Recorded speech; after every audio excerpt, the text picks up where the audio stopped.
Improvement exam ધોરણ 12 science 2026 તમે આપવાના છો તો વિદ્યાર્થી મિત્રો ઇમ્પ્રુવમેન્ટ એક્ઝામ માટેનો ખૂબ જ આઈએમપી એમસીક્યુ આપણે આ વિડિયોની અંદર કરવાના છે.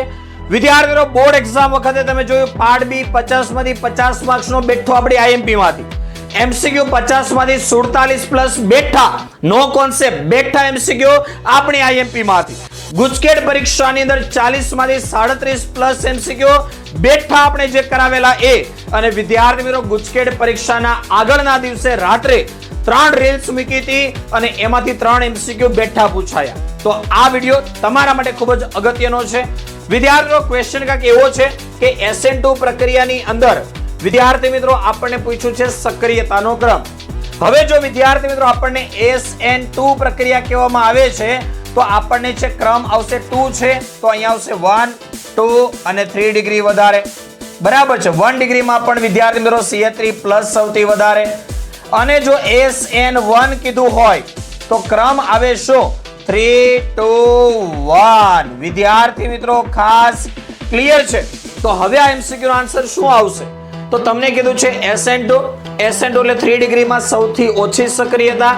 3 ડિગ્રીમાં સૌથી ઓછી ક્યાં છે? અહીંયા છે, અહીંયા છે, અહીંયા છે અને અહીંયા છે. પછી આવશે 2 ડિગ્રી, તો 2 ડિગ્રી અહીંયા છે, અહીંયા નથી, અહીંયા નથી, અહીંયા છે. પછી આવશે 1 ડિગ્રી, 1 ડિગ્રીમાં CH3 સૌથી વધારે, તો આ પણ નહીં આવે. તો વેધો વિદ્યાર્થીનો આન્સર ઓપ્શન ડી. તો આ એમસીક્યુ માં આન્સર ઓપ્શન ડી આવવાનો છે.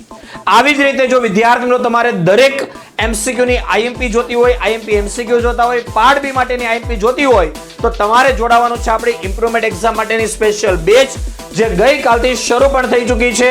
ગુજરાતી અને ઇંગ્લિશ મીડિયમમાં છે, ઓનલાઈન અને ઓફલાઈન બંને માધ્યમમાં છે, અને આખા ગુજરાતની અંદર એકમાત્ર સંસ્થા કેમેસ્ટ્રી બાય નિમેશ સર કે જ્યાં દરેક વિષય આ બેચની અંદર કરાવવામાં આવે છે.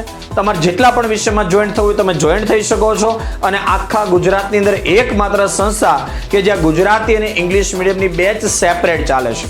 તો વધારે માહિતી માટે કોન્ટેક્ટ કરો 88 66 6 055 48 ઉપર.